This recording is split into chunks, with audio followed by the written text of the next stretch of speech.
और तीसरी चीज, मध्य प्रदेश में हमने योग से निरोग अभियान चलाया, साथ में इसका भी उपयोग किया। जो होम घर में आइसोलेशन में थे, हमने टीमें तैयार की और उनको ऑनलाइन योग सिखाते थे, प्राणायाम, योग, कौन कौन से आसन कर सकते हैं। तो हमारे यहां योग से निरोग अभियान भी चल रहा था, आयुर्वेद भी था, एलोपैथी भी थी, योग और प्राणायाम भी था। हमने कहा जो फिट हो जाए फिट हो जाए, इस समय तो जो बने करते फिरो। और आपने सही कहा कि सबको मिला के कई बार परिणाम निकले। मैं तो स्वयं कोविड पीड़ित रहा हूं, लेकिन प्राणायाम के कारण, योग के कारण बहुत फायदा हुआ। इसलिए कैसे इन सभी चिकित्सा पद्धतियों को एक मंच पर लाएं, ये विचार सचमुच में अभिनंदनीय है और उसके लिए मैं आरोग्य भारती का हृदय से आभार प्रकट करता हूं। अच्छा, मैं इसलिए भी आभारी हूं कि सरकारों को कई बार इतना टाइम नहीं मिलता कि चिंतन करे, सोचे, विचार करे, माथापच्ची करे। समाज का काम है ये कि कई चीजों में सोच के, विचार करके, चिंतन करके। पुराने जमाने में हमारे यहां भारत में ये होता ही था कि सरकार को भी दिशा दे दे कि ये करो तो मामला ठीक हो जाएगा। तो हम तो आपके आभारी हैं, हमें आप बता दीजिए क्या क्या करना, हम करेंगे उस पर। और देखिए, वैसे भी हमारे यहां का दुनिया में पहला सुख निरोगी काया, शरीर माध्यम खलु धर्म साधनम। स्वस्थ शरीर के बिना काम नहीं चलता। और स्वास्थ्य भी केवल शारीरिक नहीं चाहिए, मानसिक भी चाहिए, बौद्धिक भी चाहिए, भावनात्मक भी चाहिए। केवल पहलवान बनने से काम नहीं चलता।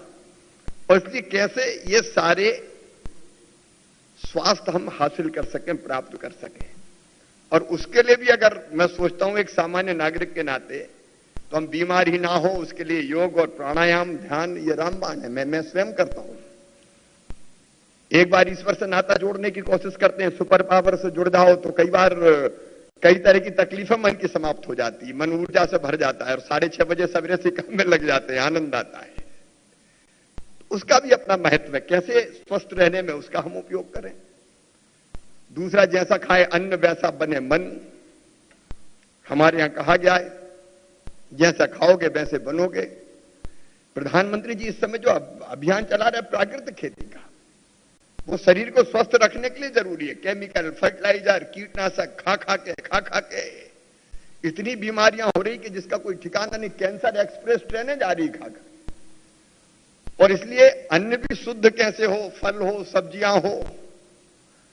तो प्राकृतिक खेती, हमारे राज्यपाल महोदय बैठे, हम लोग अभियान चला रहे हैं। प्राकृतिक खेती को कैसे महत्व दें ताकि कीटनाशकों का उपयोग कम हो और परंपरागत जो भारतीय पद्धति रही है, जीवामृत, घन जीवामृत, उसका उपयोग करके केमिकल फर्टिलाइजर से मुक्त कर दें। वो भी स्वस्थ रहने के लिए जरूरी है। तो जब होलिस्टिक अप्रोच की बात करते हैं तो योग भी चाहिए, अन्न भी ठीक चाहिए। मैं व्यक्तिगत रूप से मानता हूं, मैं किसी पर थोप नहीं रहा हूं, मेरे व्यक्तिगत विचार है कि हम जैसा खाते हैं वैसा बनते हैं। तो स्वाभाविक जो वृत्ति है मनुष्य की, आंख देख लो, दांत देख लो, मुझे लगता है शाकाहार के लिए बनी है। मैं थोप नहीं रहा, मैं मुख्यमंत्री के नाते नहीं कह रहा, नहीं कोई कहे कि मुख्यमंत्री ने यह बात कह दी। तो हम क्या खाएं और कैसा खाएं, इसका भी महत्व है, तो इसका भी विचार करना पड़ेगा। और उसके बाद बीमारी हो गए तो इलाज की अपनी अपनी पद्धतियां हैं, अब सबकी अपनी विशेषताएं। अब वैद्य जी नाड़ी देख के ही पूरा इन्वेस्टिगेशन कर देते हैं, नाड़ी देखी और बात, पित्त, कफ फटाफट समझ में आ जाता है, उसकी अपनी विशेषता है। एलोपैथी में जाएं तो लगता अलग अलग टुकड़ों में विचार होता है। आंख नाक कान का डॉक्टर अलग है, दिल का अलग है, लीवर का अलग है, आंतों का अलग है, और अब तो छोटी आंत का अलग है, बड़ी आंत का अलग है। तो वो सब अलग अलग चीज हो जाती है। अगर वो पूरा चेकअप कराने आप चले जाओ तो एक एक डॉक्टर देख के जो दवाइयां लिखता है वो सारी दवाई खा लो तो ही कल्याण हो जाए। लेकिन सर्जरी में एलोपैथी का कोई मुकाबला है क्या? एक्सीडेंट हो गया, उस समय हम कोई चूरन की पुड़िया थोड़ी देंगे, उस समय तो बचाना सर्जरी वही उपाय।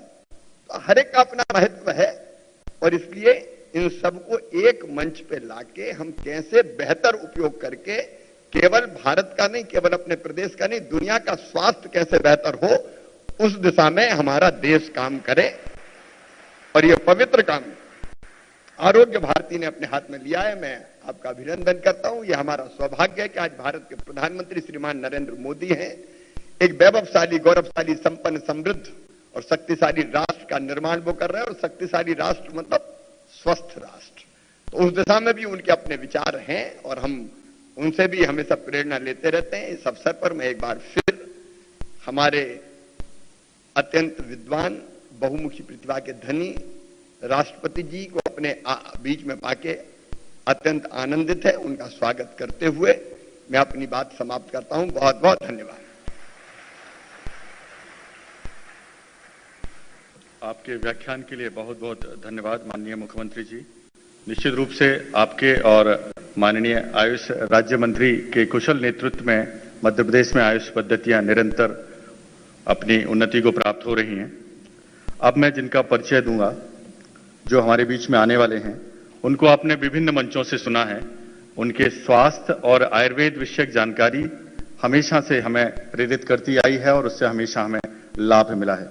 मैं कार्यक्रम के विशिष्ट अतिथि एवं मध्य प्रदेश के माननीय राज्यपाल श्री मंगू भाई पटेल जी को सादर आमंत्रित कर रहा हूं कि वह आकर अपना उद्बोधन यहां प्रस्तुत करें।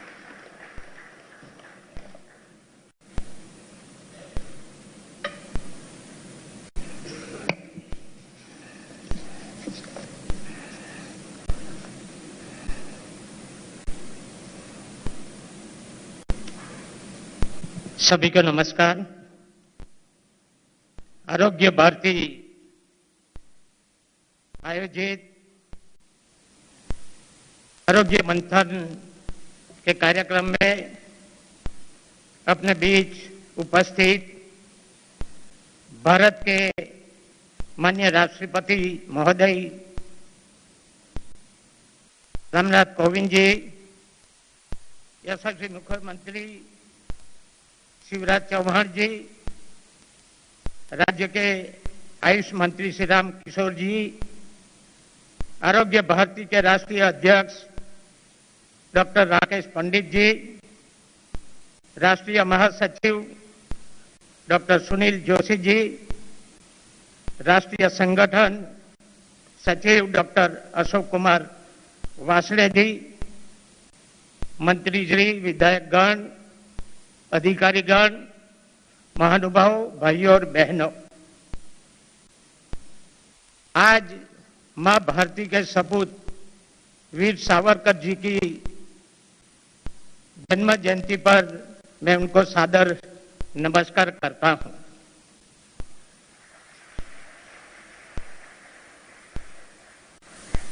माननीय राष्ट्रपति महोदय की गरिमामयी उपस्थिति में आरोग्य चिंतन के इस कार्यक्रम में उपस्थित होकर मुझे अत्यंत गर्व और हर्ष का अनुभव हो रहा है। आरोग्य भारती की ओर से एक देश एक स्वास्थ्य तंत्र विषय पर आयोजित एक दिवसीय आरोग्य मंथन के इस उपक्रम में माननीय राष्ट्रपति महोदय जी की उपस्थिति में संबोधन का मुझे जो अवसर मिला है, इसके लिए आरोग्य भारती का मैं बहुत बहुत आभारी हूं।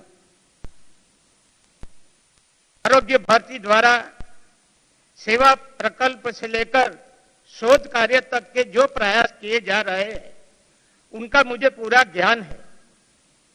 बढ़ते चिकित्सा व्यय की प्रवर्तमान चिंताजनक स्थिति में एक देश एक स्वास्थ्य तंत्र समय की महती आवश्यकता है।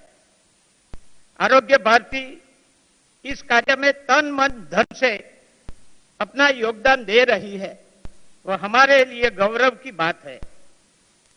आरोग्य मित्र योजना के द्वारा ग्रामीण क्षेत्र में सर्वसमावेशी स्वास्थ्य की संकल्पना आरोग्य भारती ने विकसित की है। आरोग्य भारती को इस सराहनीय प्रवृत्ति और योगदान के लिए मैं दिल से धन्यवाद देता हूं।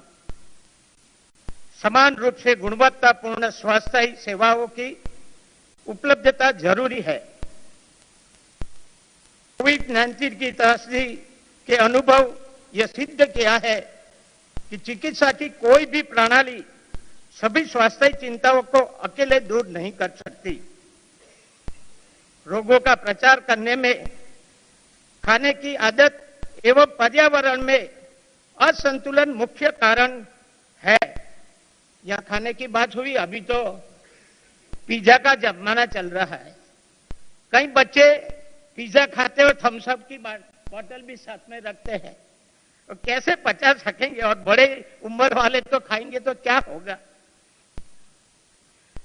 मैं समझता हूं कि रोगों का प्रसार करने में खाने की आदत पर एवं